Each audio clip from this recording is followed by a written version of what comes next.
Hey, good people. It's your girl, Cheya here. Happy February. Welcome to February. This is your monthly video for the Enjoy EQ monthly newsletter.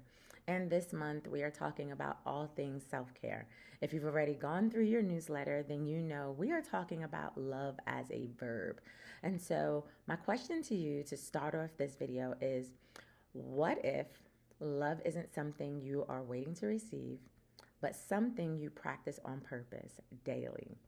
And so, not just the romantic kind, but the not perfect kind. I mean, everyday love that you can actually live out. So, I'm really talking about love as a verb. And part of that is self love. And so, today I'm practicing Self Care Sunday. It is February 1st. And the first day of the month is actually a Sunday, the first day of the week. And I'm practicing self care. So I'm giving y'all full transparency, no makeup, all the things. And so that's me practicing my self love today. Got my little hair wrap on for a wash day. And so that's me practicing. But I want to encourage you this month to, and I invite you, is the better question, to show up as love, or the better statement. I invite you to show up as love for yourself. And honestly, because the truth is, you can't give what you don't have. And the Bible tells us to love our neighbor as ourselves, which implies you love yourself. But if you are not loving yourself, you will never be able to consistently love anyone else and show up in a healthy manner for anyone else because you haven't done it for yourself. So I want to invite you to show up as love this entire month. No matter who you're talking to, no matter what you're doing, just fully show up as love. Engage with people in the most loving manner, but it starts with you. So as you wake up in the morning, say good morning, gorgeous. Good morning, beautiful. Good morning, handsome. If you're a guy listening to this, and I want you to start with self-loving. As self-loving is not selfish, self-care is not selfish, but taking care of you is showing others how to treat you. And self-love requires stewardship. So the first thing you get to steward in this life is yourself. The only thing you're ever in control of is yourself. And if you don't steward you right, you may not steward other people and relationships right. So it all boils down to you. So it's also letting God fill you so that you can give from the overflow of your life and not the deficit. And I say this all the time, but I don't think people really understand. There are some people who live by the saucer where they actually give from the saucer. So their cup is overflowing, so they have enough to give. And then some of us, we give from the deficit. So our cup is not full and yet we're still giving. Or we have holes in our cup. And so as people pour into you, you're just letting it all out because you don't have any way to stay full. So I want to encourage you, fill those holes, keep your cup full, and then give from the saucer of your life so it may always be from abundance and always from overflow. And so, self love can be as simple as asking yourself, what do I need today to stay in gratitude? What do I need in this moment? I have a bracelet that I wear. I'm going to show you guys. So I wear this bracelet every day. And this bracelet has my company's name on it, which is CT Wellness Co. And it also says self care. And a part of my self care is self love. And so when I'm wearing this bracelet, I'm really touching it, thinking about what do I need? Do I need water in this moment? Right now, I need to refill my water cup. I have a bottle of water here. And so, do I need water? Do I need a hug? Do I need to go and call a girlfriend for a good 14-minute phone call? Not always going to be long, sometimes brief, but we have those girlfriends that we can call where it doesn't have to be long and our soul is full. Do I need that right now? So, when I wear this bracelet and I touch it, those are my reminders to always take care of myself. I usually give them away at speaking engagements because I encourage everyone else to wear them as their reminder to take care of themselves. And a lot of us seem to sometimes be waiting on permission. And you may have noticed I've talked about permission before. Well, I'm telling you now, 2026, we are no longer waiting on permission. We are activating all the action and we are coming for all that God has in store for us. And we're not leaving anything on the table. We're not leaving money on the table. We're not leaving relationships on the table. We are coming for the heat and all the blessings and all the love. So I want you to steward your life well and remember that you need to be cared for as much as you want to care for everyone else.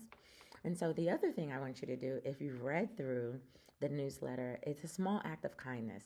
This one act of kindness has the ability to allow other people to be seen by you self-loving.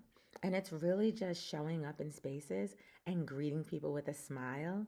And once you greet them with a smile, if their names are visible, actually saying their name. So I go into stores now, and this is a daily practice for me. So as I go into stores, as I run errands, I make sure that every single person I meet, I leave them in better condition than I left them, even if it is only a smile. So I'll say, hi, or I'll ask for help with something. And as they're talking to me, I'm always scanning to see their ID.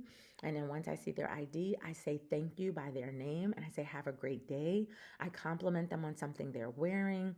Most recently, I've done it at Home Depot, and this guy had this awesome bow tie on.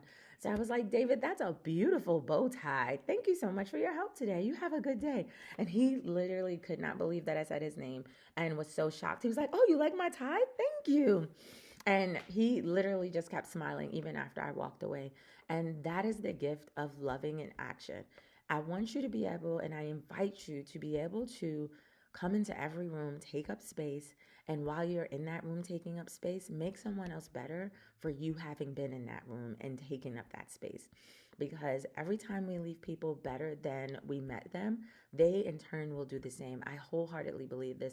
And I think it's a real blessing because many people don't have direct connections. Everyone doesn't have family. Everyone doesn't have someone to talk to on the phone. That's a luxury. I once worked in a position where I was a recruiter and my birthday had recently passed, and I cried because like a bunch of people forgot my birthday. It was a terrible birthday for me, right? And God gave me such a perspective shift. I met this man the same week of my birthday, and his birthday was the same day. And I was like, oh my gosh, your birthday just passed. Like, what'd you do? And he was like, nothing. I woke up. I was like, did you not? No family. This man had no family to celebrate him or any of those things.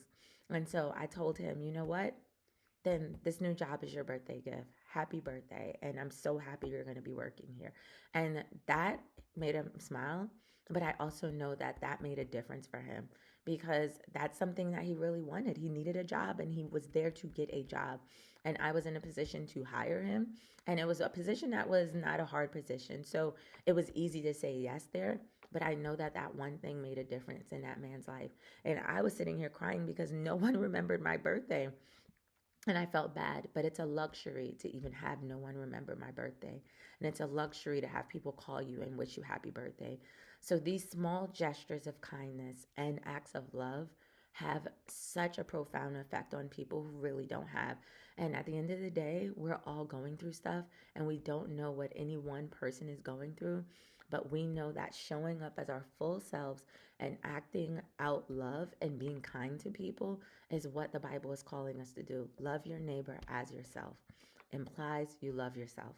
So I invite you to show up as your full self, love on yourself, and in doing so, love on your neighbor at the same time.